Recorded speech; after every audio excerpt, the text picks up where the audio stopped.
a todas y a todas, bienvenidos a este espacio, su espacio. Yo soy Catalina Prieto. Y yo soy Juan Esteban Zuluaga. Y estamos aquí en Jucam y hoy tenemos a una persona extraordinaria, un paisa que nos acompaña. Es la primera vez que un hombre paisa nos acompaña en esta oportunidad y bueno, a mí me hace muy feliz el tema que viene a compartirnos hoy, muy importante también para los procesos que como humanidad estamos viviendo. Y también viene a darnos una información muy importante que sé que a cada uno de ustedes les otorgará herramientas importantes para el hoy. Él es Juan Camilo Estrada. Muchas gracias por este espacio y por aceptar esta invitación. Muy bien, muchas gracias Cata, muchas gracias Juan por la invitación a este espacio. En estos tiempos que diríamos que estos conocimientos milenarios alternativos se hacen más necesarios que nunca. Entonces, muchas gracias también a Juan por permitirme estar aquí y bueno, qué placer también poder compartir con ustedes. A ti, Juan Camilo, bueno, ya lo escucharon, Juan Camilo Estrada, les cuento un poco acerca de él. Él ha hecho un diplomado y tiene un diplomado en terapias Ayurveda y Panchakarma, que son terapias de detoxificación. También ha hecho un pregrado en Fisiología y Salud Ayurveda con especialización en Medicina Integrativa y tiene un diplomado en Dieta, Digestión y Nutrición Ayurveda, todos los anteriores del Maharishi College of Perfect Health. Así que el día de hoy tenemos un especialista en Ayurveda y justamente vamos a hablar de ese tema que es una de las medicinas milenarias más antiguas y más poderosas junto con la China que nos van a dar y nos van a transmitir un poco de su sabiduría y de su conocimiento. Así que Juan Camilo nos va a hablar el día de hoy acerca de la Ayurveda como la salud milenaria de hoy. Así que Juan Camilo, te doy la palabra, cuéntanos cómo es eso de la salud milenaria de hoy a través de la Ayurveda. Mira, la Ayurveda es algo muy bello, Juan. A mí me gusta describir la Ayurveda y cuando traspolamos, digamos, el conocimiento de la Ayurveda, los términos actuales, a mí me gusta llamarlo la medicina de lo obvio. Para mí eso es la Ayurveda, la medicina de lo obvio. ¿Y qué es lo obvio? Empezar a reconectarnos con algo que la mayoría de especies que tanto atacamos y que hoy por las situaciones que nos obligamos a estar alejados empiezan a recuperarse, es que debemos también buscar reconectarnos con nuestra naturaleza. Entonces, la Ayurveda parte de dos, digamos, palabras en sánscrito. Ayur, que quiere decir vida, Veda, que quiere decir ciencia o arte. Entonces, la Ayurveda es el arte de vivir. Surge la Ayurveda hace más o menos 5.000 años, digamos que esos son los registros de los cuales se tiene conocimiento a nivel histórico y a nivel, digamos, escrito, pero se sabe que viene una tradición oral de muchos años atrás. A través de distintos episodios que ha vivido India, el lugar donde se radicó, digamos, donde empezó este conocimiento en una sociedad llamada los Vedas, que además de la Ayurveda tenían muchos otros conocimientos en cuanto a arquitectura, como el Vastu, que se llama Stapatya Veda Vastu, y otros tantos.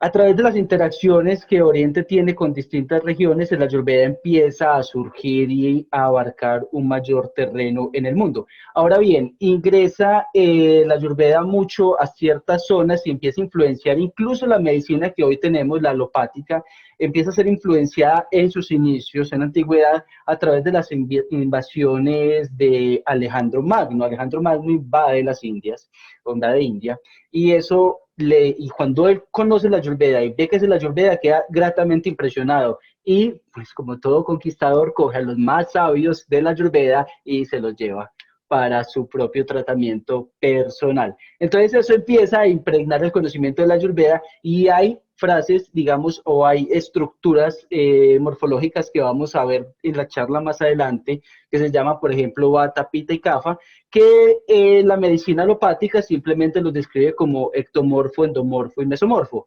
Eso, sin embargo, se desligó del conocimiento base, se desligó del conocimiento raíz, y hoy cuando hablamos de ectomorfo o mesomorfo estamos hablando más de una estructura a nivel, digamos, fisiológico, a nivel óseo, y no le da una trascendencia mayor. En la Ayurveda sí. ¿Y dónde le da esa trascendencia, Juan? Mira, el Ayurveda empieza a describir el ser humano como un ser conformado por elementos de la misma creación. Uno diría, pero eso es obvio, o sea, el ser humano es conformado por elementos de la misma creación. Sí, pero ¿cuántas veces nos detenemos a pensar eso?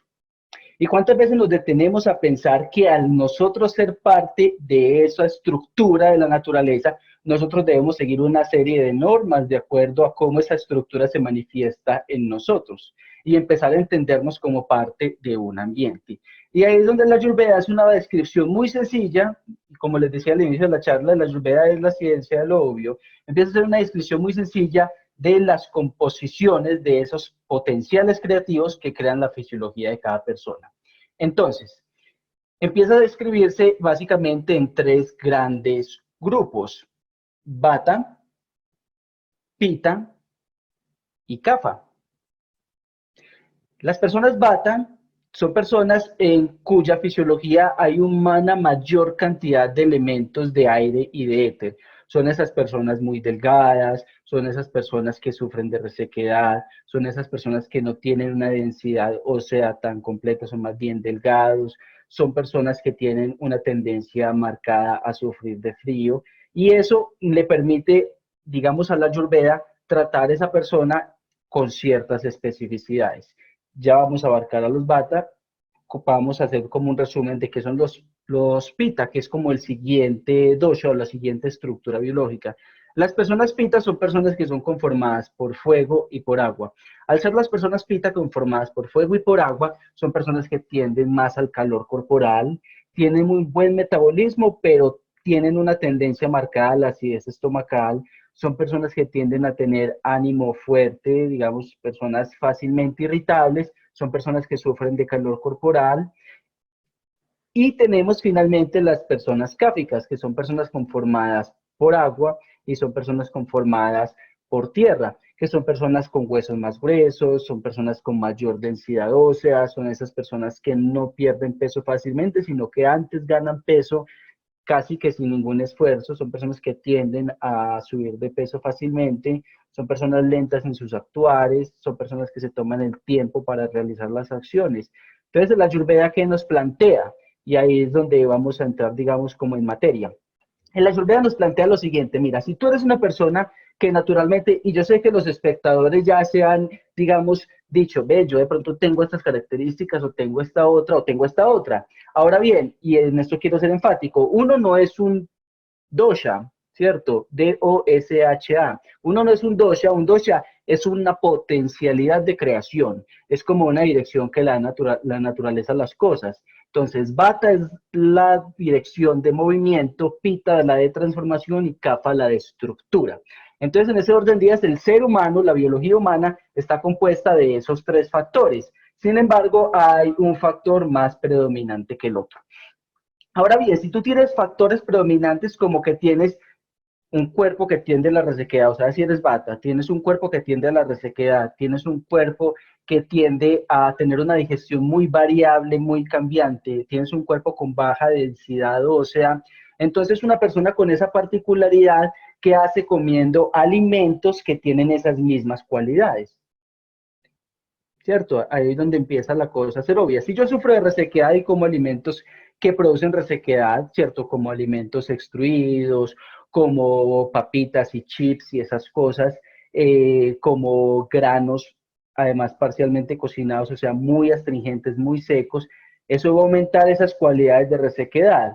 Entonces, ¿qué debe buscar una persona Vata? Por ejemplo, una persona Vata debe buscar comer alimentos que lo humecten, que lo hidraten, que lo nutran, sabores más dulces. Ojo, estoy hablando de dulces naturales, no es que vamos a salir a comernos un bombombún en la esquina, sino estoy hablando de dulces naturales, alimentos que ayuden en la formación de tejidos. En cambio, si como alimentos muy astringentes, esos alimentos que tienen propiedades de limpieza, propiedades de eliminación, van antes a, digamos, desnutrir esa fisiología. Otro ejemplo práctico que podemos poner es las personas Pitta, potencialidad de fuego. Entonces uno dice, bueno, ¿y uno cómo sabe qué alimentos tienen más fuego que otros? Fácil, sencillo. ¿Ustedes qué se imaginan que tiene más fuego? ¿Un coco o un ají? Un ají. Un ají, tú lo puedes meter en una hojarasca y el ají no va a crear un incendio. Sin embargo, la potencialidad de ese ají es la creación de altos niveles de termodinámica en el cuerpo, o sea, tiene fuego en su base. En ese orden de ideas, una persona que tiene esas características, que naturalmente es una persona con fuego en su interior, no tiene nada que hacer comiendo ají. Es una persona con gastritis, no se le ocurre comer ají. O si lo hace, pues ya cada uno. En ese orden de ideas, esa persona necesita alimentos que tengan propiedades y cualidades más frías, como el coco, sobre todo el agua de coco, especias como el coriandro, el mango dulce, ¿cierto? Alimentos y generalmente los sabores dulces son sabores fríos. Las personas pita necesitan alimentos que enfríen esa fisiología, ¿de acuerdo? Mientras los bata necesitan alimentos que calienten y regulen la fisiología. Al bata no le caería tan mal el alimento picante. Y finalmente tenemos las personas cáficas. Las personas cáficas son personas más lentas, son personas que se toman más su tiempo, con una digestión muy bien, digamos, funcional cuando está funcional, pero que tiene una tendencia, digamos, a ser perezosa, por así decirlo. Mientras la del pita es exagerada y tiende a la gastritis en ocasiones y al profundo mal genio cuando no ha almorzado al mediodía. Entonces, mal genio al mediodía, a la 1 de la tarde ya es mal genio sin hambre y a las 2 de la tarde ya es mal genio solo, ¿cierto? Entonces, esa fisiología es pita. Cafa, sin embargo, puede pasar un día sin comer, no tiene ningún problema, ni se da cuenta. Tiene una digestión excesivamente lenta. Son personas que tienden mucho al frío, mucho a la acumulación de tejidos. Ahí es donde un sabor de limpieza, como es el astringente, uno se pone a pensar en el sabor astringente. Tú me preguntarás, bueno, ¿qué es el sabor astringente? El sabor astringente es ese sabor que llamamos el sabor manchoso. Es el sabor que tiene un mamoncillo cuando tú lo masticas. Tú muerdes un mamoncillo y te queda una resequedad en la boca. Esa resequedad que te queda en la boca va a pasar al tracto gastrointestinal. ¿De acuerdo? Entonces, si tú eres una persona que tiene resequedad en la boca y que tiene resequedad en tu cuerpo y mandas alimentos que generen resequedad al tracto gastrointestinal, pues claro, vas a crear más resequedad y la resequedad va a crear problemas a nivel gástrico. Sin embargo, las personas cáficas, los que son más abultaditos, no estoy hablando de que sean gorditos, estoy hablando que tienen huesos más gruesos, son naturalmente gorditos. Esas personas necesitan alimentos astringentes, que son alimentos que van a ayudar a limpiar la fisiología, van a ayudar a eliminar ese exceso de tejido adiposo, van a ayudar a evitar la acumulación de lípidos en el cuerpo. Entonces, eso se logra a través de ese sabor. También van a necesitar el sabor picante que va a activar el cuerpo a nivel gástrico.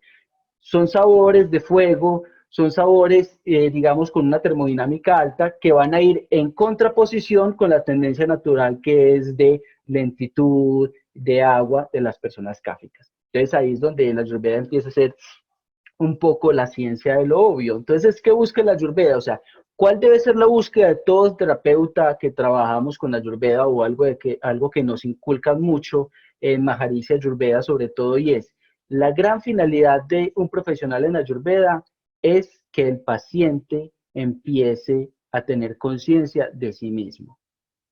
Cuando tú tienes conciencia de ti mismo, cuando tú tienes un cuerpo limpio, fácilmente vas a tener la capacidad de observarte de una manera más asertiva. Porque cuando nos observamos de una manera más asertiva, empezamos a tomar decisiones correctas en cuanto a nuestra vida y en cuanto a nuestra alimentación. Mira, las toxinas son simplemente, digamos, las toxinas el cuerpo, si no las desecha, las acumula. Entonces, en ese orden de ideas, tenemos que aprender a entender que eliminando es que nosotros podemos tener claridad en cómo percibirnos. Sí, Juan, cuéntame. ¿Me ibas a preguntar algo? Sí. Dale. Súper interesantísimo todo lo que nos estás compartiendo, pero me surge una pregunta. ¿El Ayurveda clasifica de manera estricta a cada persona como Vata, Pitta y Kapha, o pueden tener una mezcla de cada uno, o todas interactúan en un mismo organismo, o hay más influencia de una que de otra, o es Vata y punto? No, y eso es lo que te mencionaba al inicio de la charla, de pronto lo mencioné muy por encima. Los doshas, ese vata, ese pitta y ese kapha, son propiedades de la naturaleza, por así decirlo, cada una conformada de dos elementos en particular. Una persona tiene la mezcla de las tres, porque toda persona tiene la cualidad de vata, que es de movimiento, Toda persona tiene la cualidad de transformación, que es pita. Todas las personas tienen la propiedad de cohesión, que es kapha. Entonces, ¿cómo se manifiesta en el cuerpo? Vata, por ejemplo, controla el movimiento a nivel de la peristalsis en el colon. Pita, por ejemplo, controla la transformación a nivel gástrico, o sea, las enzimas digestivas. Y kapha, por ejemplo, controla los pulmones. Entonces, en ese orden de ideas, siempre están interactuando los tres doshas. Y hay una serie de combinaciones, y es aquí donde entra un ojo, digamos, más clínico, donde entra un profesional de la Ayurveda a realizar un diagnóstico más asertivo, ¿cierto? Porque tú puedes hacer un test online y chévere que los espectadores empiezan a investigar más y a profundizar un poco más.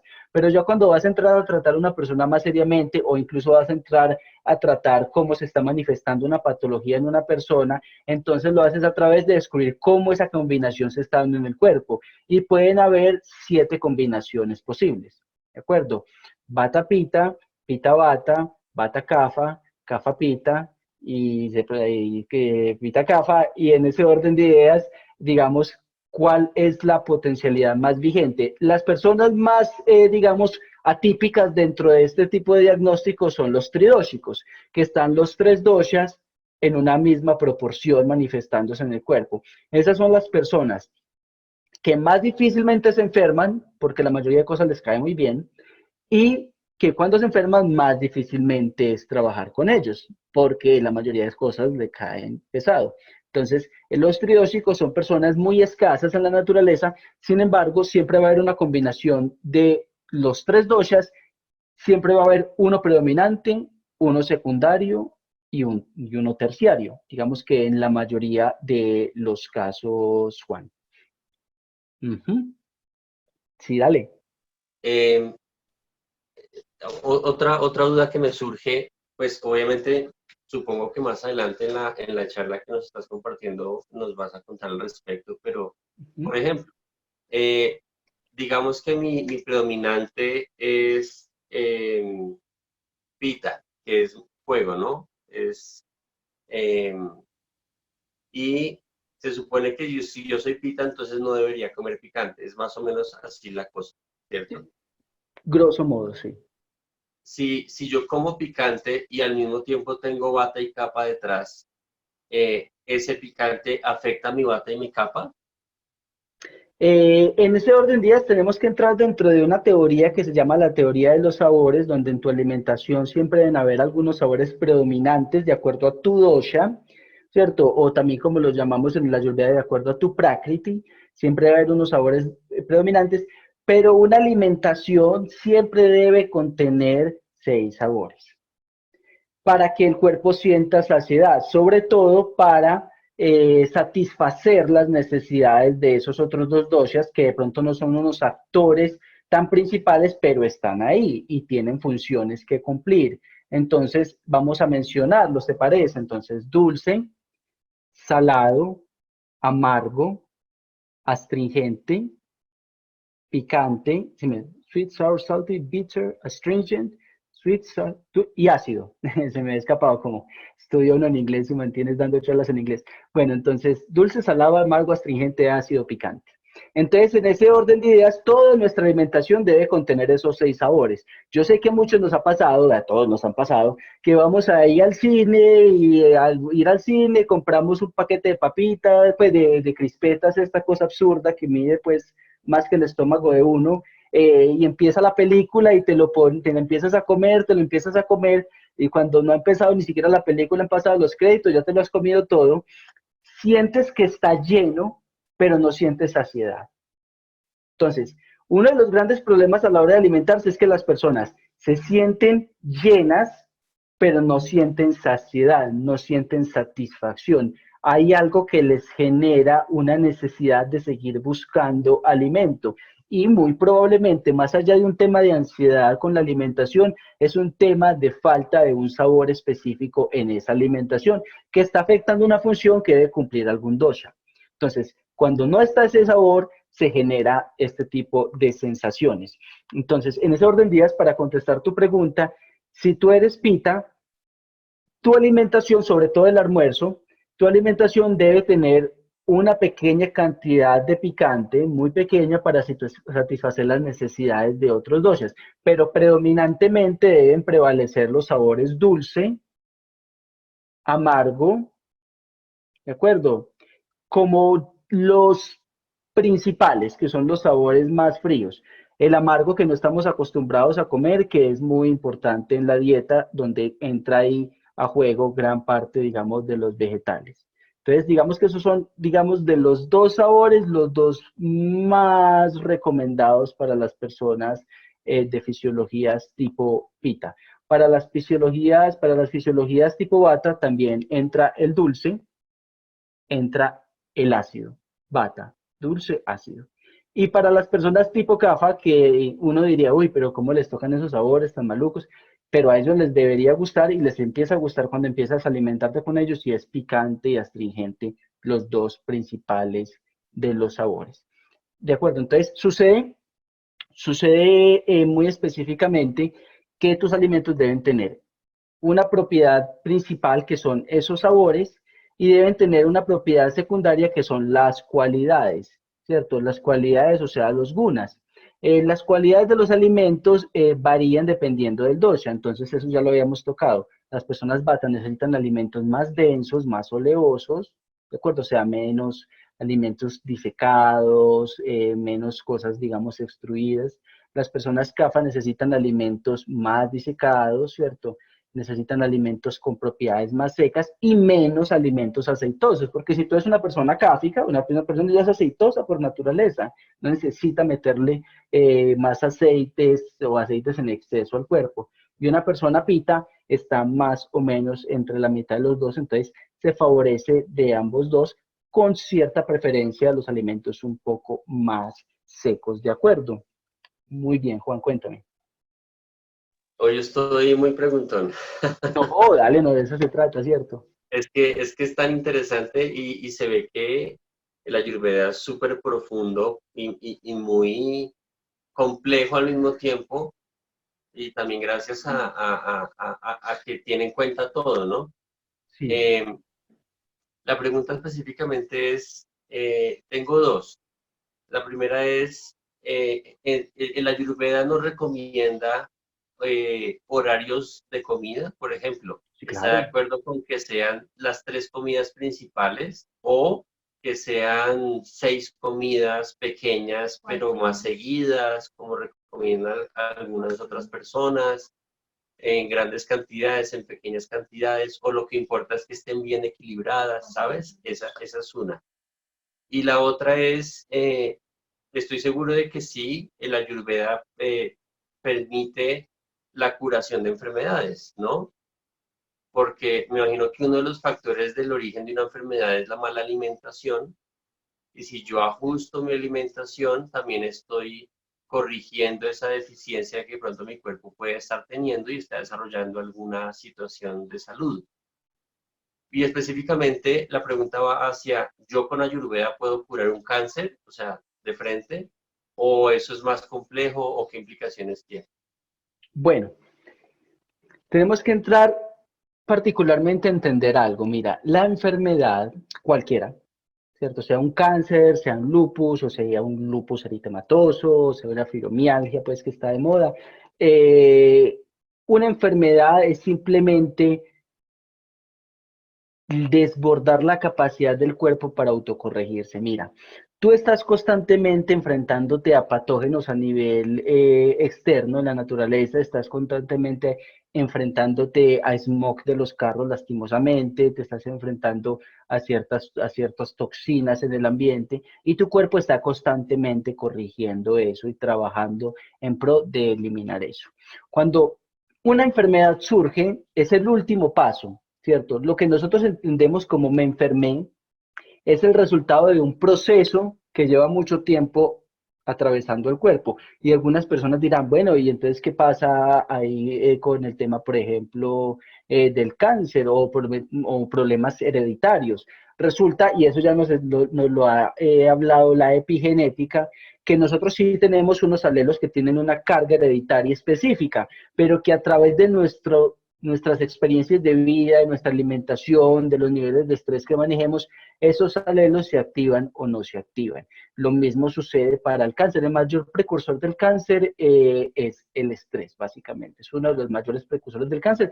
Claro, ¿dónde va a surgir? Donde estreses más a nivel físico el cuerpo, ¿cierto? Si tú eres una persona que no, digamos que tienes un tema de emociones fuerte y también eres fumadora, que generalmente está asociado a ese tema de emociones, pues el cáncer va a surgir en los pulmones, es casi que obvio.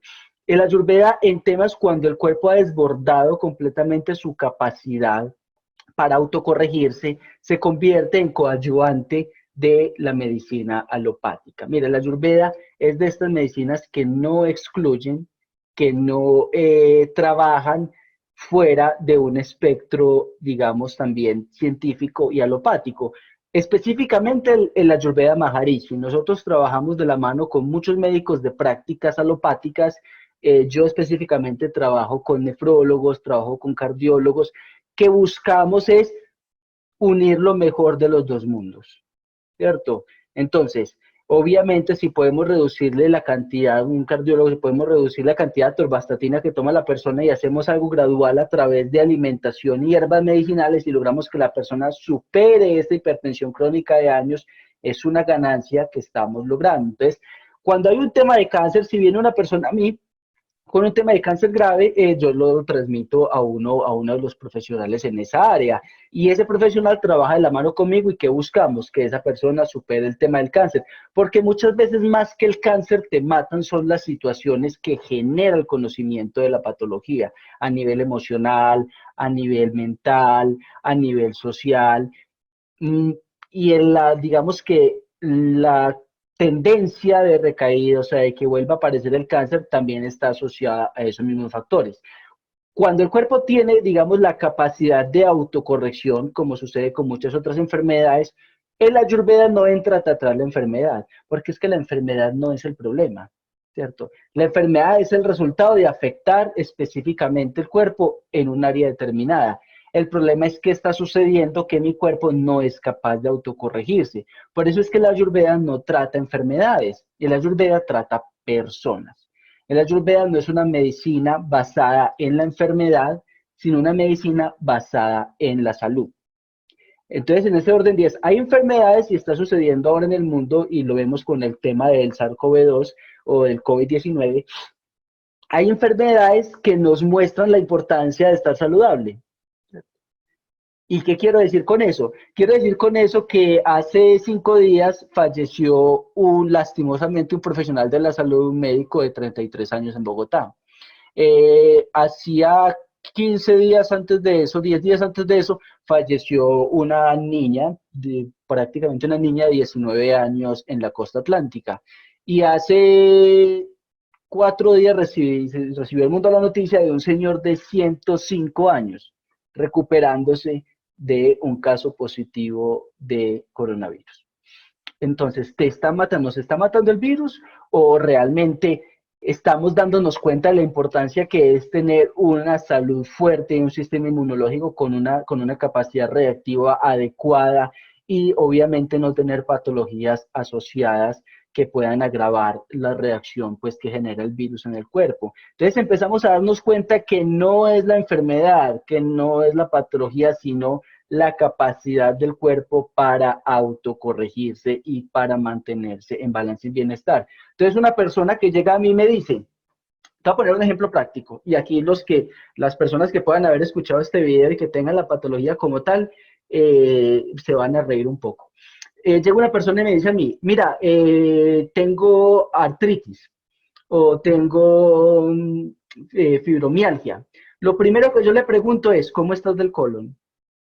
Es lo primero que yo le pregunto, no me importa si le duele, qué articulación le duele, no, porque esa enfermedad en particular tiene sus raíces en esa área del cuerpo en particular, ¿cierto? ¿Por qué? Porque nosotros somos el resultado de lo que transformamos a nivel externo. ¿Qué es transformar a nivel externo? Es lo que comemos, cómo lo digerimos, qué de eso desechamos y qué de eso conservamos.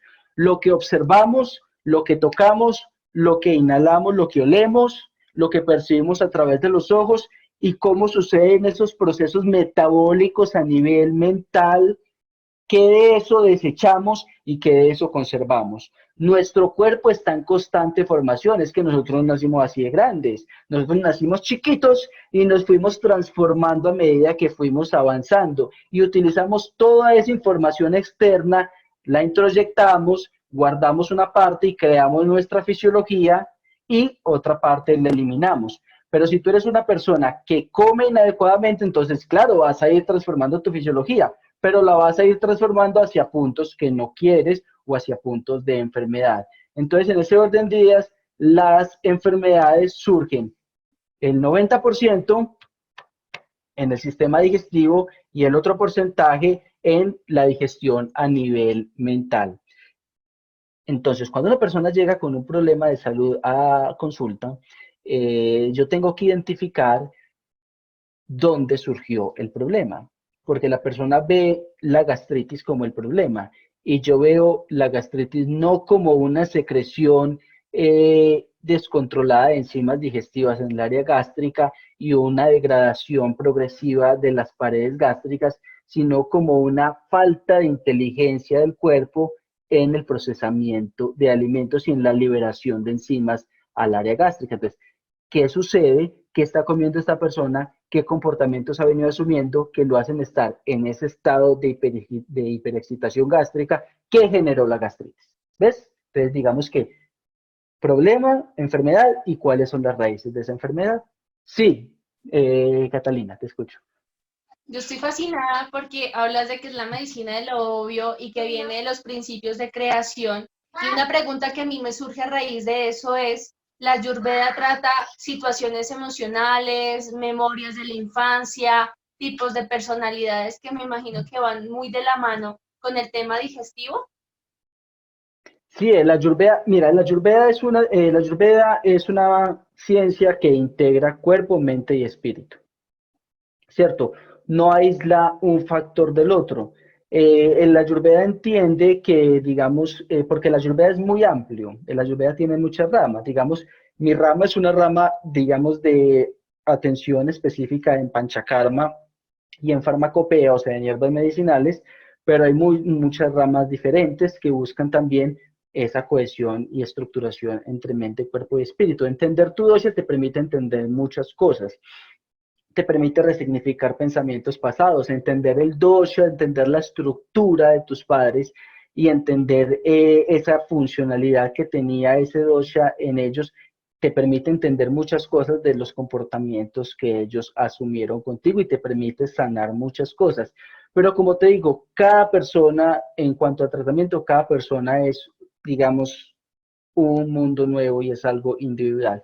Y la búsqueda de eso y la búsqueda de la Ayurveda es simplemente entender cómo engrano yo en el mundo, o sea, cómo es mi búsqueda y cuál es mi misión específica en la creación. No mi misión de vida como tal, si voy a ser piloto, si voy a hacer eso, digamos, es más personal, pero a nivel biológico, cuáles son los requerimientos que debo seguir. Y si estoy de acuerdo a esa ley natural, entonces voy a estar en bienestar. Es lo que yo le digo mucho a las personas. Por ejemplo, la Ayurveda tiene una rama específica que se llama meditación. Hay distintos tipos de meditación, todas tienen cosas y aportes muy valiosos. Nosotros trabajamos desde la Ayurveda Maharishi, trabajamos meditación trascendental de Maharishi Mahesh Yogi, que es un tipo de meditación con estudios científicos comprobados, porque la búsqueda es que esa área específica esté cubierta, pero para eso hay profesionales, digamos, direccionados en esa área que en determinado momento pues tendrán ustedes en estos espacios. Gracias. Juan, una pregunta. ¿Cómo entra el panchakarma en todo esto? Por favor, ilústrame que yo sí, nada de la Ayurveda y me encantaría inundarme de tu información. Bueno, mira, el panchakarma es ya, digamos, es el tratamiento por excelencia de la Ayurveda y ya estamos hablando de una situación a nivel más clínico que requiere de un diagnóstico específico, requiere de unas recomendaciones de alimentación específicas previas al tratamiento ¿Qué busca el Panchakarma? El Panchakarma, Pancha quiere decir 5, Karma quiere decir acciones, son 5 acciones de limpieza y rejuvenecimiento de la fisiología, que buscan que esos órganos, perdón, que esos sistemas que interactúan en los procesos de mantenimiento y limpieza del cuerpo sean depurados, sean limpiados y tengan un buen funcionamiento.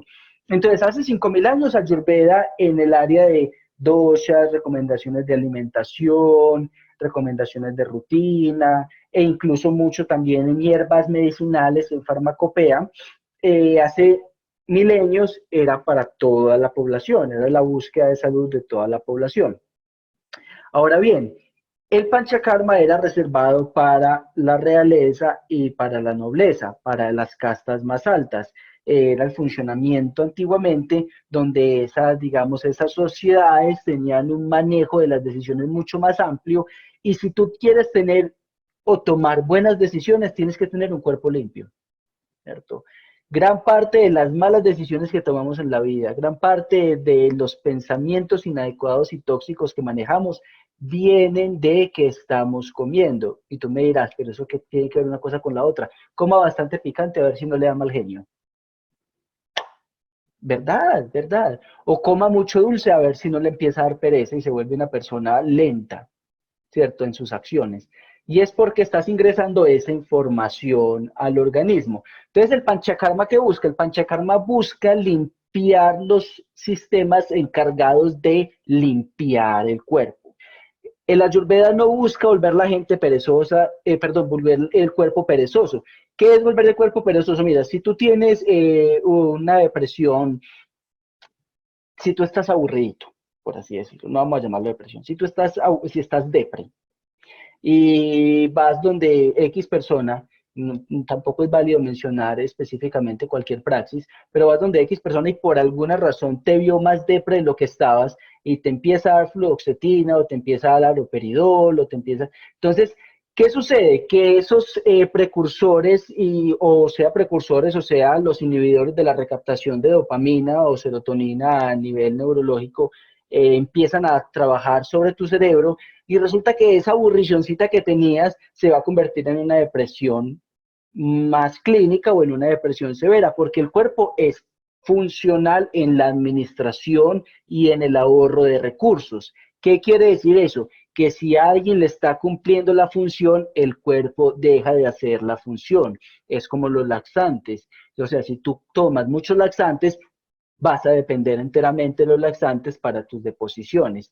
Entonces, el Ayurveda lo último que quiere es generar pacientes, personas que pacientemente esperan a que le solucionen, sino asientes, personas empoderadas de su salud, cuya finalidad, o sea, la finalidad de la Ayurveda como tal es que la persona no necesite de un profesional que lo esté asistiendo, sino que tenga su salud y esté empoderada de su salud y coma de acuerdo a su dosha.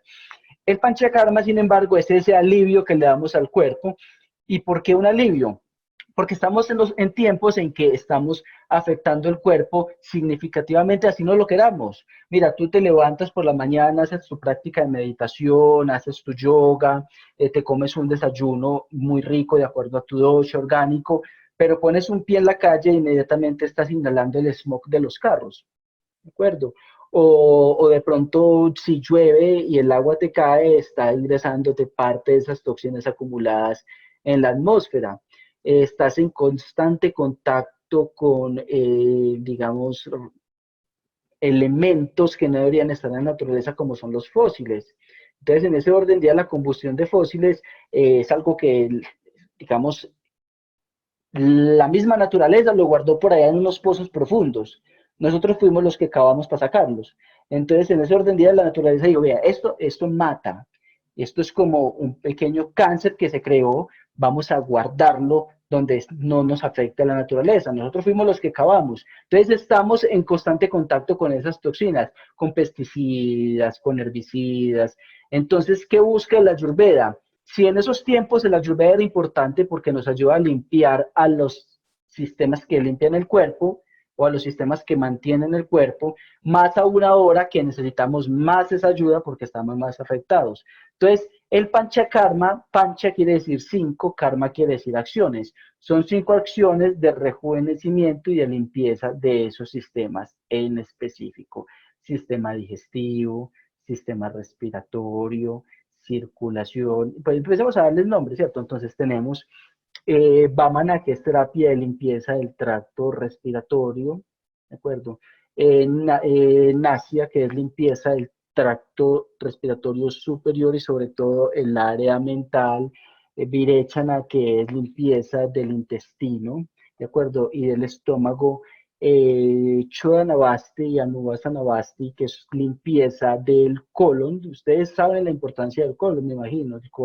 El colon ha sido calificado como simplemente ahí el que medio absorbe y el que medio limpia materia fecal del cuerpo. No, el colon es importantísimo. El colon juega una función importantísima en el cuerpo.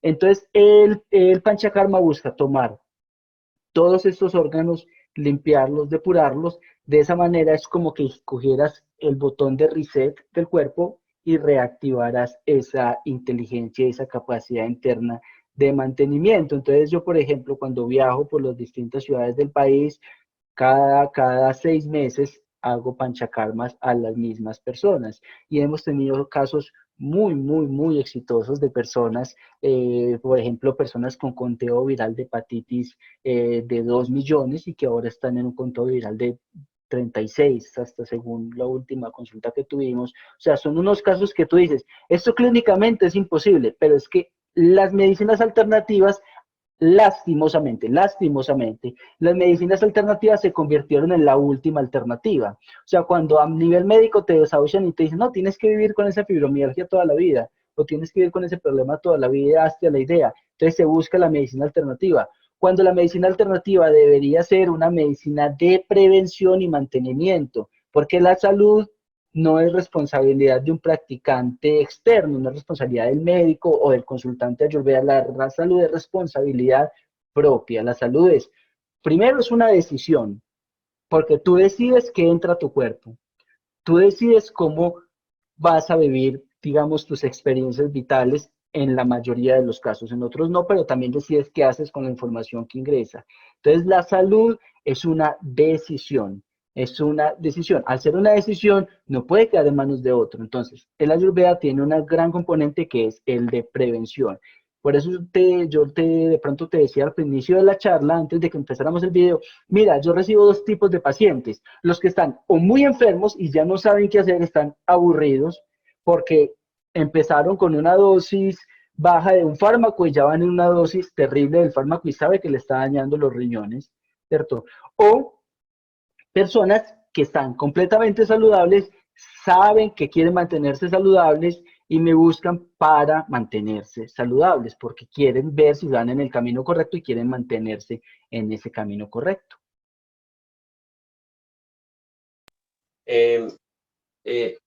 Una pregunta que me surge es,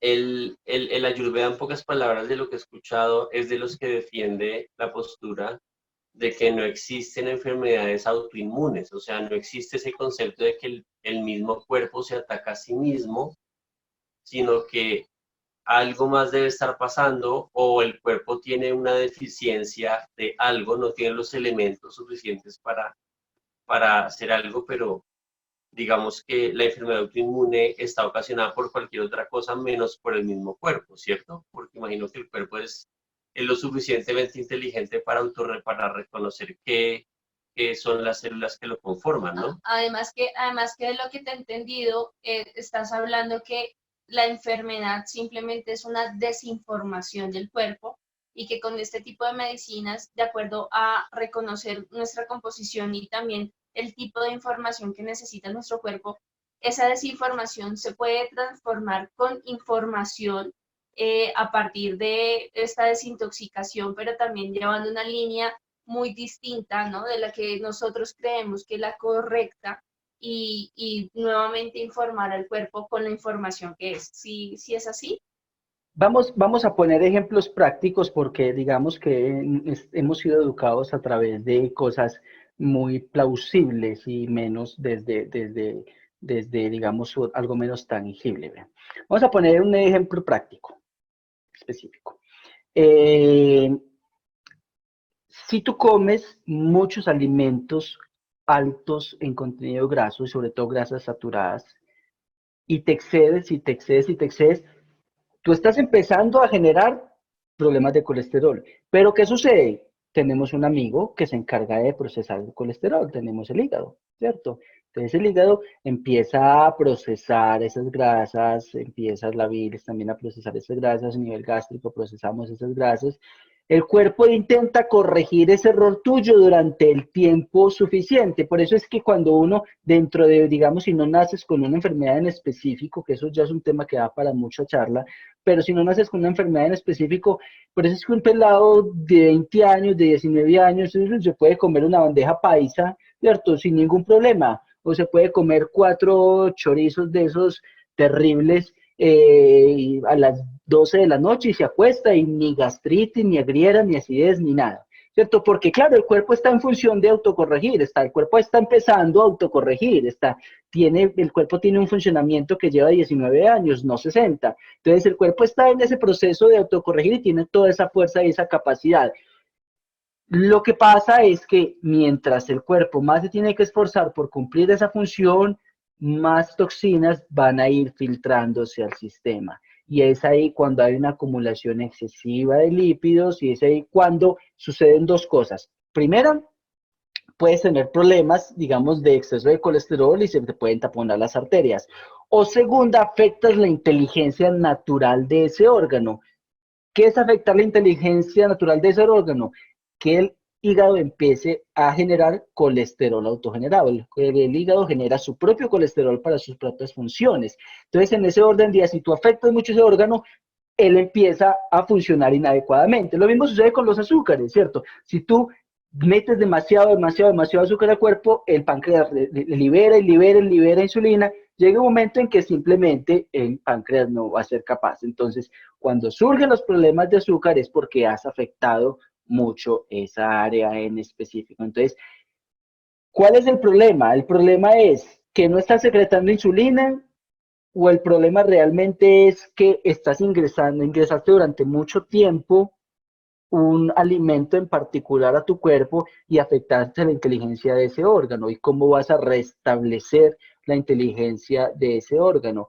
Por ejemplo, específicamente hay una hierba muy usada en la ayurveda que se llama momóndrica o bitter melon, que es una hierba que reduce la cantidad, digamos, de azúcares en la sangre contundentemente. Entonces, personas que incluso son insulinodependientes empiezan a tener una reducción en la necesidad de aplicaciones de insulina que tienen que hacerse, porque estamos devolviéndole a ese órgano la capacidad de funcionalidad, antes que evitar que funcione.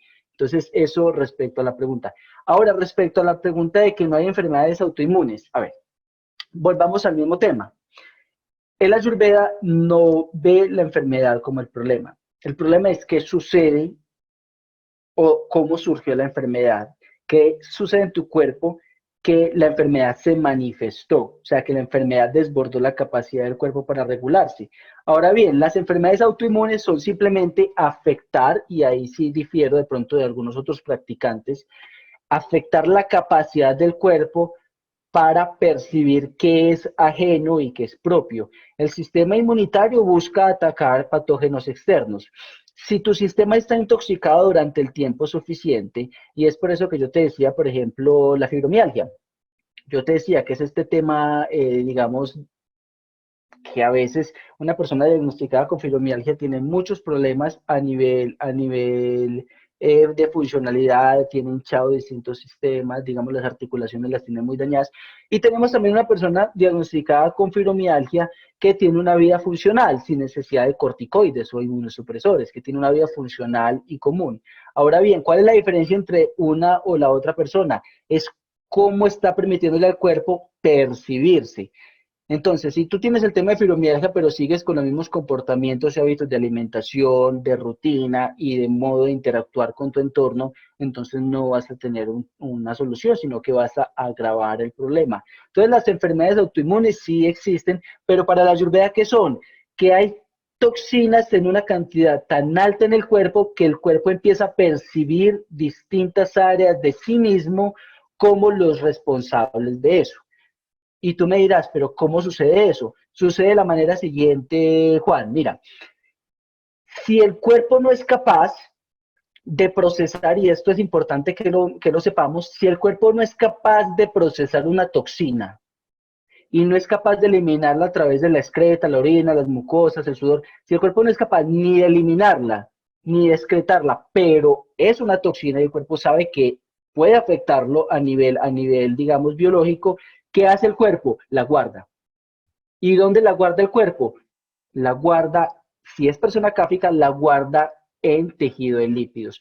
Porque digamos que es, tú utilizas la energía disponible a través de tu alimentación, los azúcares simples, empiezas a metabolizarlos, pero las grasas es lo último que toca. Entonces el cuerpo sabe eso y el cuerpo empieza a guardar esas toxinas en esas áreas en las personas cáficas.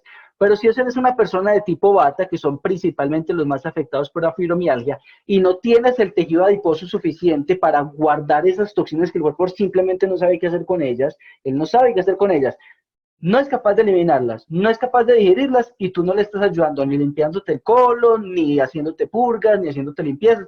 ¿El cuerpo qué hace? Las guarda. Entonces, cuando eres bata, esas toxinas no hay tejido adiposo que no vaya a ser disponible en largo tiempo. ¿Dónde la guarda específicamente el cuerpo? En las articulaciones, que es donde tenemos generalmente la mayoría de problemas. Estamos hablando del caso específico de fibromialgia. La guarda en las articulaciones. Entonces, esas toxinas empiezan a acumularse en esa área y entonces el sistema inmunitario, que es un sistema reactivo netamente asociado a PITA, él es reactivo, empieza a ver que hay una acumulación de toxinas en un área y lo empieza a ver como un agente externo y empieza a atacar esa área. Entonces, las enfermedades autoinmunes es una respuesta del cuerpo a una acumulación ilógica en un sentido biológico de toxinas en determinadas áreas del cuerpo. Muchísimas gracias por aclarar ese tema desde la Ayurveda. La otra pregunta que tengo es, bueno, con base en todo lo que nos has compartido y nos has contado, por un lado está el panchakarma, que es esas terapias de limpieza, de detoxificación del cuerpo, pero junto con esa terapia, pues la idea es que también hay un cambio de hábito alimenticio, ¿no? Porque si uno se la pasa limpiándose, pero no cambia nada, pues es como tapar la herida con la mano, más o menos, con pañitos ahí de mentiras. Sí, no, pero eso, sí, dale. Y no específicamente es como es tan importante la terapia de detoxificación, ¿cuánto dura esa terapia? ¿Cuánto dura ese proceso dentro de lo que tú orientas a las personas? Dice, oiga, hágase una limpieza dependiendo de lo que usted necesite, de fosas nasales superiores o de esófago digestivo o de colon. ¿Cuánto dura? ¿De qué consta? ¿Sabes? Que nos cuentes un poco cómo es la práctica real de ese proceso. Bueno, un panchakarma en India, un panchakarma te dura 30 días y 30 días de preparación. Transportando, o sea, 15 mínimo, transportando eso a un plano más funcional a nuestra época, y eso fue lo que Maharishi hizo. Mira, Maharishi tomó los mejores, digamos, vaidyas o maestros de la Ayurveda de India, los trajo a Estados Unidos y los sentó y les dijo, hey, caballeros, vamos a hacer una estructura de panchakarma para Occidente, y lo vamos a hacer junto con médicos y lo vamos a hacer junto con profesionales de la salud, con psicólogos. Vamos a hacer esto muy completo. Y ahí surge el panchakarma de la rama de Maharishi. El mínimo de 3 días, yo no te hago menos, el mínimo de 3 días de un panchakarma, que yo siempre se lo digo a la persona, mira, si tú puedes esperar más, hazte un panchakarma de 5 días. El mínimo son 3. 5, 7, 15 días, lo que puedas hacerte. En el de 3 vamos a priorizar específicamente qué es la necesidad que prima en el cuerpo en ese momento. En el de 5 ya tenemos un mejor manejo, ni qué decir en el de 7, y mucho mejor en otros, en más días.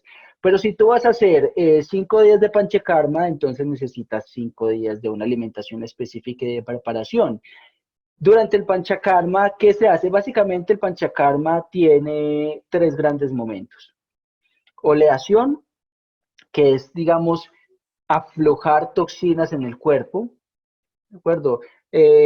Fomentación o, digamos, manejo de temperaturas, que es ayudar a la dilatación y a que esas toxinas pasen a los órganos encargados de la excreción.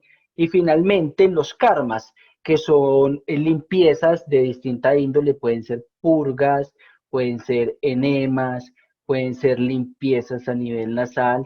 El panchakarma busca es preparar el cuerpo, olearlo, hidratarlo, a fin de que el cuerpo tenga, digamos, una carga alta de aceites de buena calidad y que él pueda permitir descargar esas toxinas que estaban en esos lípidos. ¿Te acuerdas que lo mencionamos? Que tenía esas toxinas guardadas dentro de esa grasita que no iba a utilizar supuestamente porque no era capaz de eliminar esas toxinas, y permitir que el cuerpo las extraiga de allá y las dirija a este otro medio lípido para su posterior eliminación. La mayoría de las toxinas tienden a ser más liposolubles que hidrosolubles, porque si las tuviéramos guardadas entre, digamos, un tejido que tuviera cualidades acuosas, entonces el cuerpo simplemente lo procesa, porque el cuerpo es 70% agua. Entonces, en ese orden de ideas, el Panchakarma busca es eso. ¿Qué terapias? Hermano, hay muchas terapias. Entonces, si vamos a mencionar un par, hay terapias de preparación, hay terapias, digamos, que van entre oleación y terapia de calor o de fomentación, y terapias de eliminación, como lo son los karmas. Pero hay terapias para el sistema nervioso central, como por ejemplo es el Chirodhara. Qué rico que buscáramos el Chirodhara. Mira, se hace con esta olla, una olla, y se hace con aceites, con hierbas medicinales.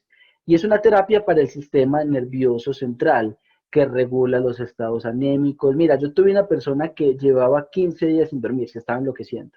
La medicaban y no se podía dormir. Le hicimos 5 chirodharas y desde entonces me quedé sin cliente. Porque con eso tuvo.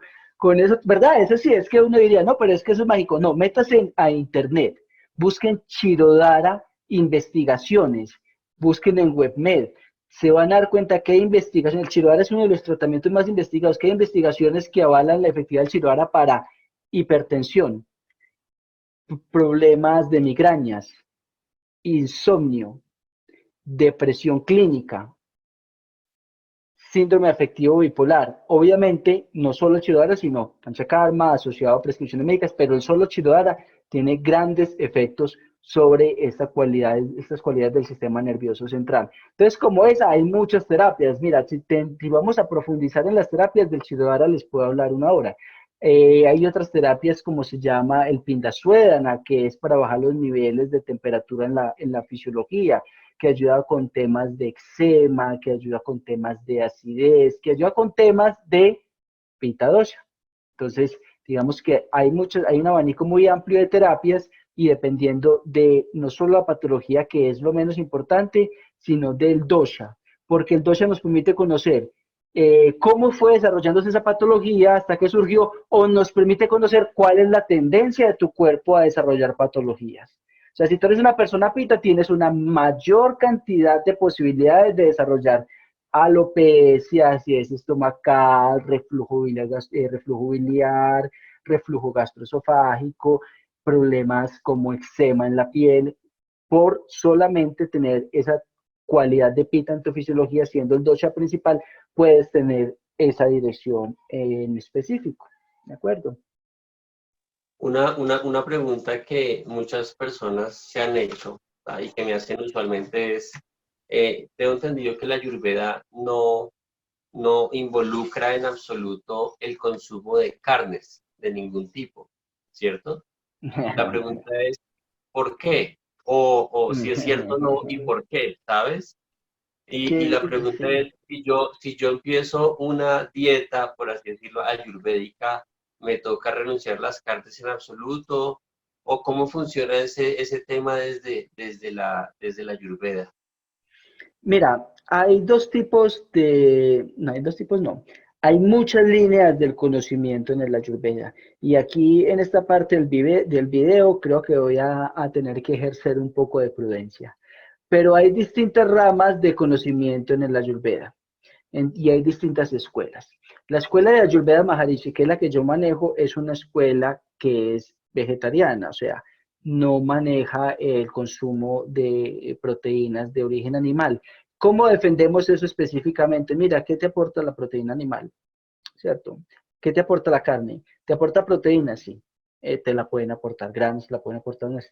De pronto, ¿qué te aporta? Cobalamina, B12, que esa sí es menos biodisponible, digamos, a nivel vegetal y que esa a veces toca suplementarla. Utilizas muy poquito porque se cumple, pues se usa para funciones cerebrales y para agotarse tienes que llevar siendo vegetariano demasiado tiempo. Pero ahora bien, en contraprestación, ¿con qué cualidades ingresa la carne? No es lo mismo un animal que fue criado de una manera asertiva que animales cuya vida ha sido un suplicio y han sido matados de formas crueles, y toda esa información se va a ir a tu cuerpo, ¿cierto? Toda esa ira, toda esa frustración, toda esa falta de desarrollo vital, todo, porque es que los animales tienen sentimientos, entonces eso se acumula en la carne, de la misma manera que a ti cuando te da rabia se te sube el calor y se te pone roja la cara. A nivel biológico hay reacciones desde el aspecto emocional y esas emociones impregnan la carne y tú te comes esa carne y te comes no solamente las proteínas o unos aminoácidos simples, sino que también absorbes esa información a nivel espiritual. Eso es Ayurveda de Maharishi. El Ayurveda como tal, descrito por Charaka Samhita, digamos, hay dos grandes maestros que tomaron todo ese conocimiento de la Tarva Veda y lo comprimieron en unos libros en específicos, pues unos libros algo así, pero pues son una habitación, que es Sustruk Samhita y Charaka Samhita, digamos, son dos grandes libros norte y sur de la India. Se utilizan animales con cierta finalidad, se utiliza el casco, el polvo de casco de la vaca para un elemento en específico, se utiliza para las personas de cierta constitución física alimentarse de ciertas carnes. No se recomienda como la dieta principal porque, por ejemplo, en Medellín si no te sirven pues una carne, no hay almuerzo prácticamente, sino que recomiendan cuáles son las carnes que afectan menos, digamos, ese tipo de fisiología. Ahora bien, dentro de mi praxis, y yo he tenido ocasiones, de hecho he tenido tres, las tengo contadas porque no me siento la persona más feliz haciéndolo, pero sé que en determinados momentos debo recomendar la utilización de médula espinal con fines clínicos, ¿cierto? Para personas que simplemente han desbordado su capacidad para absorber nutrientes, sobre todo específicamente proteínas de los granos, proteínas de algunos otros elementos vegetales, han desbordado la capacidad del cuerpo porque, claro, son menos biodisponibles que un pedazo de carne, obviamente. Entonces, cuando se ha desbordado y hay un problema muy grave, entonces tema de anemia, algún tema muy grave, sí tenemos que entrar, digamos, a dar unas recomendaciones. Y como te digo, en mi praxis he utilizado la médula en 3 ocasiones con muy buenos resultados, muy buenos resultados. Sin embargo, no es lo que se busca, sobre todo porque sabemos que no es simplemente lo que nos comemos, sino como, de la misma manera que nos preocupa comer orgánico, porque que no sea el vegetal cultivado con toxinas, que no sea cultivado con pesticidas, que no sea la fruta cultivada con herbicidas. De esa misma manera queremos que lo que cultivaron a nivel de carnes, que esa ovejita, que ese ganso o que ese pavo no haya sido criado bajo un montón de, primero, de hormonas a través de los alimentos que les dan, y segundo, que no haya sido criado a través del sufrimiento, porque todo eso, de la misma manera que en la cáscara se traen las toxinas los vegetales, el sufrimiento, las hormonas también vienen en la carne. Entonces, digamos que también es difícil alimentarse correctamente desde un aspecto de vista cárnico. Entonces, Ayurveda Maharishi, la Ayurveda que yo manejo, es vegetariano. En mi praxis, pocas veces he recomendado carnes específicamente para ciertas patologías, pero la Ayurveda de base muchas veces no es 100% vegetariano. Aquí más de uno saltará, sobre todo profes de algún área, pero pues tú lees el Charaka Samhita y ahí vas a encontrar una sección específica pues que habla de esa área. Gracias, Juan. Juan, yo tengo otra pregunta y es, tengo un amigo con consistencia capa y él usa mucho los enemas. Te diría que en sus evidencias me cuenta que lo usa 3 veces al día y si No, no gravísimo. alcanza los 3 veces al día, lo usa una vez en el día, todas las noches para evacuar lo que consumió. A mí, a mí me generó esos muchos cuestionamientos porque ahorita escuchándote, Tú hablabas que si uno se acostumbra a tomar laxantes, pues el cuerpo aprende a ahorrar su energía y dice, bueno, pues sigue consumiendo laxantes. Entonces, no sé si eso mismo pase con los enemas, que era una de las técnicas de desintoxicación de las que estabas hablando, como de limpieza. Claro, espera. Es una persona que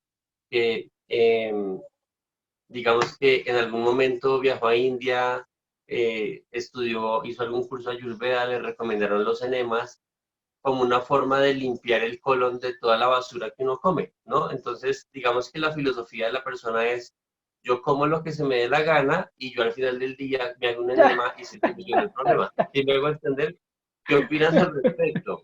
Al final del día, hacerse esa limpieza, obviamente la persona saca de todo y queda en teoría sin todas esas cosas.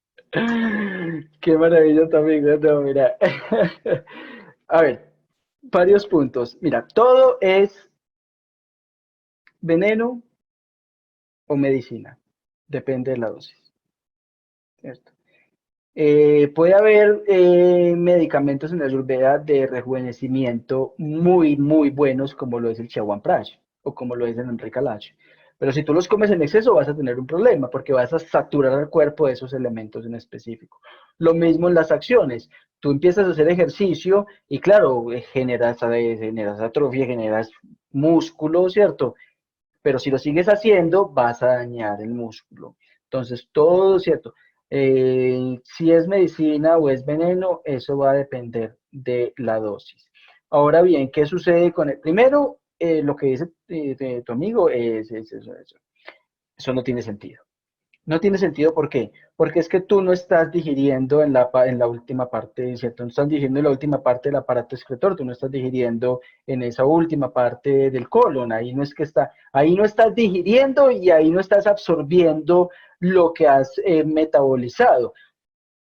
Todo el colon, ¿cierto? Colon ascendente, sigmoide, tiene funciones de absorción y esa es la última parte en la que se hace, digamos, la absorción de los últimos rescoldos del metabolismo. O sea, las toxinas que se comió ya se las absorbió todas y cuando llegó allá, llegaron algunas y se hace el enema y se limpia, pero tampoco está dejando al cuerpo ejercer su función. ¿Por qué? Porque entonces esta persona cuando deje de hacerse enemas pues va a tener un problema de constipación gravísima, porque el cuerpo no está generando una peristalsis digamos, desde su propia decisión, sino que está esforzando a que la genere.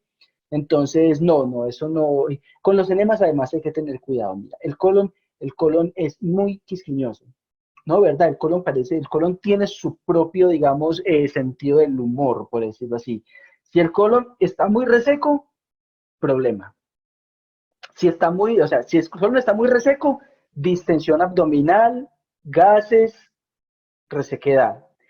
Si el colon está excesivamente oleoso e hidratado, el cuerpo sube la temperatura para drenarlo, entonces tienes problemas más, digamos, de temperatura, tienes problemas de que generas más hemorroides, tienes problemas de que hay más acidez en la materia. Entonces, el colon hay que tener cuidado. Mira, hay personas que me dicen, porque yo hago como cuando atiendo a algunas personas, también les hago una terapia o les hago dos terapias, dependiendo de lo que conversemos. Ahora bien, la persona me dice, enema, yo le digo, no, yo te hago 3 días de enema, 3 días seguidos, y te los hago máximo, mínimo, cada 4 meses, 3 días de enema cada 4 meses. Y he tenido las personas que me dicen, no, pero es que no hay problema, yo le pago, yo no, es que no te lo hago. Y no te lo hago, ¿por qué? Porque tú le tienes que permitir al cuerpo funcionar correctamente, tienes que permitirlo funcionar adecuadamente. ¿Y por qué no hago 2 días de enema? Porque en el Ayurveda Maharishi y en la mayoría de escuelas serias de Ayurveda hay 3 tipos de enema. Enema de hidratación, ¿cierto? Que es Anubhasana Basti, que se hace en una base oleosa dependiendo y con hierbas medicinales, dependiendo del dosha. Enema de limpieza, que es el Chodhanavasti, que es un enema en base de agua con hierbas medicinales. Generalmente el mínimo de un Chodhanavasti deben ser 15 hierbas medicinales. Hola, amiguito, voy para allá, por favor. Gracias. El enema Chodhanavasti y un enema de rehidratación y de volver a lubricar el colon y no dejarlo reseco. Porque si tú dejas el colon reseco, el colon adivina de qué se va a hidratar. De materia fecal. Así de sencillo. O sea, si tú haces un Chodana, que es lo que yo sospecho que está haciendo nuestro mencionado amigo, si tú haces un enema de limpieza y dejas el colon seco, al otro día el colon dice, no, yo estoy reseco, me tengo que hidratar. ¿Con qué se va a hidratar? Con materia fecal, ¿cierto? Va a absorber los nutrientes porque su función es absorber nutrientes y esa grasa que contiene la materia la va a utilizar para lubricar las paredes del colon, entonces vas incluso a toxificarte más. Entonces, el tema de los enemas requiere de complejidad, requiere de temperaturas, ¿cierto?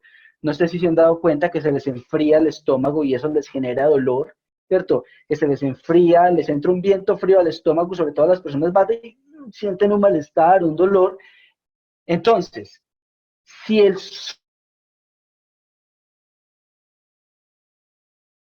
solo ahora un enema que se haya hecho a la temperatura inadecuada que va a generarte a nivel biológico. Entonces, son temas que hay que tener en consideración y una de mis recomendaciones es, mira, los enemas requieren de una praxis profesional. Los enemas se han vuelto una moda. Tú vas y te ponen una máquina ahí que te limpia con 1 litro de agua, una cosa invasiva, absurda, y el colon hay que tratarlo con mucho respeto. Entonces, mucho ojo con el tema de enemas y bueno, lo que hace tu amigo con mucho respeto, si no es el correcto proceder.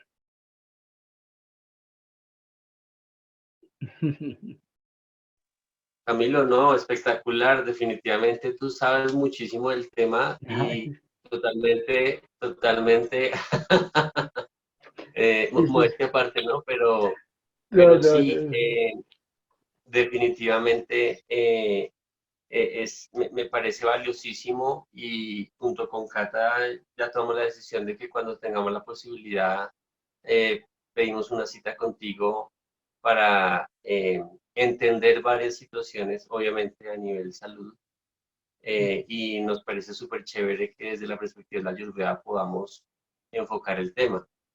Em, eh, no sé si quieras compartirle algo a la gente que nos está viendo en este momento con respecto a, ya sé que hablaste un poco sobre el COVID-19 y nos dejaste un ejemplo súper claro sobre esa persona de 105 años, ¿no? Que ya salió adelante, ¿no? Versus Ujú, todas las claro. estadísticas que está diciendo la medicina actualmente, que es un mensaje clarísimo. Y la pregunta que sería es, ¿cómo podemos tener esa salud de esa persona de 105 años en estos momentos para que una persona joven o cualquier persona pues no se deje llevar por ese tipo de virus, eh, sino que pueda fortalecer un poco más desde lo que hay en casa o desde lo que podamos hacer en casa? Y a eso le quiero añadir esa reflexión que hiciste al inicio de nuestra conversación de quién soy yo frente a estas situaciones, porque siento que es una invitación y una postura distinta a la que estamos invitando a las personas a las que a que reflexionen su vínculo con esto que está sucediendo y desde ahí cómo desean seguirse vinculando con la vida. Ujú. Mira, muchas personas estamos en cuarentena, me incluyo, y muchos profesionales de la salud y profesionales.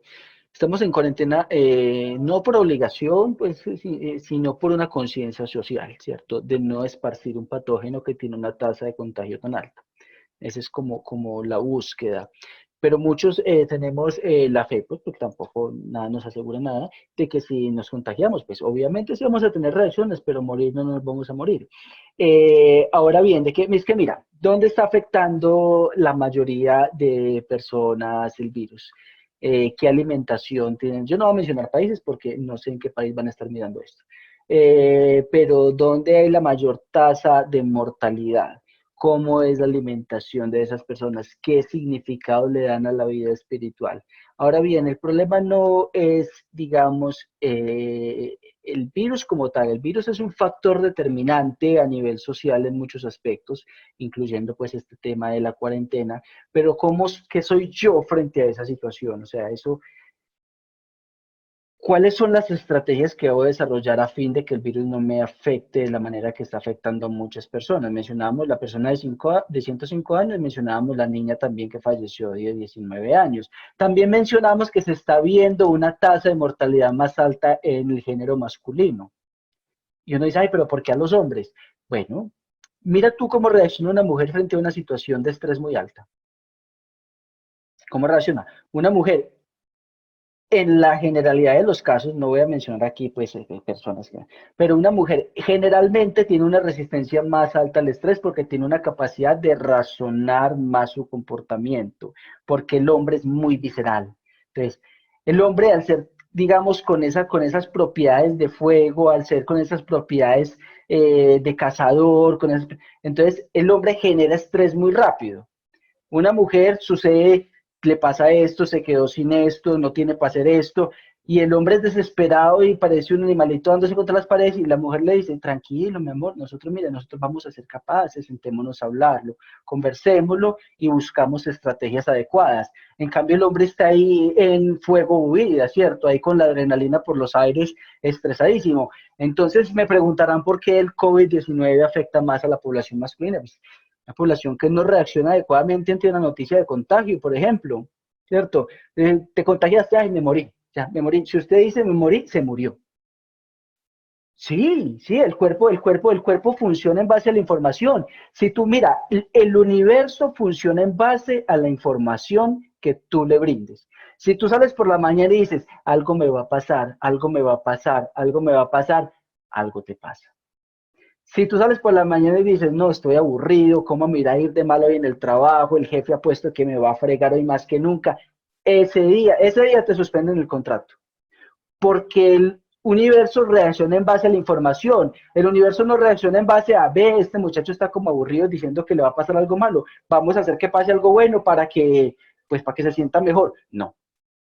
No porque, porque la naturaleza, nuestra biología, el universo funciona en base a informaciones, no en base a presunciones de información. Es como si tú le dices a una persona, vaya, la persona va. La persona no sabe que tú lo que quieres es que se quede.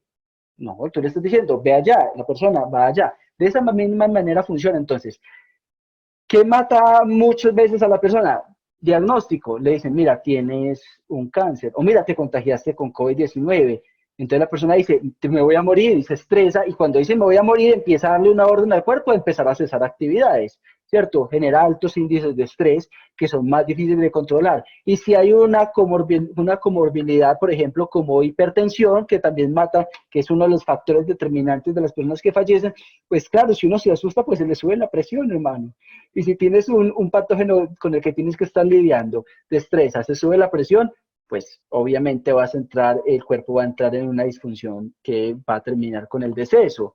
Entonces, eso por un lado, ¿cómo proceso mentalmente la situación actual del mundo? ¿Cómo entiendo la posibilidad? No quiero aquí crear alarmas, pero ¿cómo entiendo la posibilidad de que esto se convierta más en un tema de efecto rebaño? O sea, que van a haber una gran cantidad de contagiados y que nosotros estamos escondiéndonos para que no haya un colapso del sistema de salud, pero que nuestra esperanza es simplemente ser, digamos, los firewalls, ¿cierto? Los receptores del virus y que el virus no afecte a las poblaciones más vulnerables, ¿cierto? Se llama efecto rebaño, que se contagie un número determinado de personas para que se desarrolle una inmunidad colectiva, ¿cierto? Entonces, en ese orden de ideas, uno entra dentro de la ecuación como posible contagiado. O sea, ¿cómo estamos aceptando ese tema? Y ahora bien, ¿cómo está nuestro cuerpo a nivel biológico? ¿Cómo están mis patologías asociadas? Si soy hipertenso, ¿cómo estoy regulando mi hipertensión? Si soy una persona obesa, ¿qué hago acostado echado en la cama? Debería estar haciendo ejercicio, moviendo mi sistema linfático, ocupado de mi salud, porque voy a necesitarla y voy a necesitarla pronto. Entonces, si soy una persona obesa que pesa 130 kilos, ¿qué hago echado en una cama, generando más obesidad, haciendo que ese sistema linfático se quede pegado y generando edemas? Debo estar en movimiento, activando mi sistema inmunológico, limpiando mi sistema linfático, porque voy a necesitar estar saludable. Si soy una persona que sufre de determinada patología, ¿qué estoy haciendo para mantenerla en balance. Y específicamente cómo estoy apoyando mi sistema inmunológico. Hay distintas formas de apoyarlo, obviamente los antioxidantes son una muy buena manera, la Ayurveda tiene su propia manera. Mira, yo tengo a todos mis pacientes tomando trífala. Trífala, Triphala. El trífala es una de las principales precursoras de un sistema inmunológico eficiente, porque es que no es solamente que mi sistema inmunológico esté bajo, es que mi sistema inmunológico reaccione inadecuadamente, o sea, reaccione exageradamente, de una forma que no debe hacerlo ante la presencia del SARS-CoV-2. ¿Por qué? Porque si reacciono de una manera exagerada, también tengo un problema, ¿cierto? Entonces debo reaccionar de una manera acorde y el trífala va a ayudar mucho a eso, junto con otros alimentos, digamos, que aumentan el sistema inmunológico, vegetales, ¿cierto? Especias como el jengibre, como la canela, como la cúrcuma, coriandro, regaliz, que ayudan a mantener una correcta digestión, ergo, un sistema inmunológico funcional. Pues yo me declaro que estoy en el mundo del desconocimiento de la Ayurveda. Juan tiene mucho más experiencia y conocimiento y siento que me has ilustrado, pero no solamente me has ilustrado, sino también me has seducido a estar en más contacto con la medicina Ayurveda y con todo esto que tú nos hablas, porque siento que es muy importante que esto que nos está llevando nuevamente a vernos adentro, nos replanteemos también los hábitos saludables, los hábitos alimenticios. Y bueno, yo me llevo mucha sorpresa, mucha gratitud también con toda la información tan generosa y tan valiosa que nos has dado. Yo siento que las personas que nos están viendo también se sienten satisfechas y llenitas de toda la información que tú nos diste, tan amable y tan generosa y también clara. Siento que la información que nos acabas de dar es supremamente valiosa. Me llevo muchas reflexiones, me llevo también muchas tiradas de oreja, llamadas de atención conmigo misma. Y bueno, si a ustedes también les quedan las reflexiones, también les queda la invitación a investigar un poco más de este tipo de medicina, de cambiar los hábitos, de desintoxicarse, que siento que es muy importante hacer la desintoxicación a todos los niveles, físico, mental, emocional, bueno, todo en coherencia, que somos seres holísticos. Pues recuerden que aquí debajo de nuestros links en nuestro canal dejaremos la información de Juan Camilo para quienes puedan y deseen acceder a sus servicios, lo puedan hacer. Ya me queda a mí la tarea pendiente, Juan, de escribirte para separarte una cita también y aprovechar el tiempo que nos está dando el coronavirus para retomarnos a nosotros mismos como prioridades. Y bueno, quiero darle las gracias a absolutamente todos los que nos están viendo. Gracias por su tiempo, gracias por compartir esta información. Juan Camilo, muchas gracias por separarnos este tiempo en tu agenda, por brindarnos esta información, por ser un multiplicador de salud y ser tan generoso con todo lo que nos acabas de dar de todas tus sabidurías. Y bueno, muchas gracias. Recuerden suscribirse, activar la campanita y compartir con todos los seres humanos para que todos podamos vivir en salud y en armonía. Muchas gracias a todos. Esto es Jucam.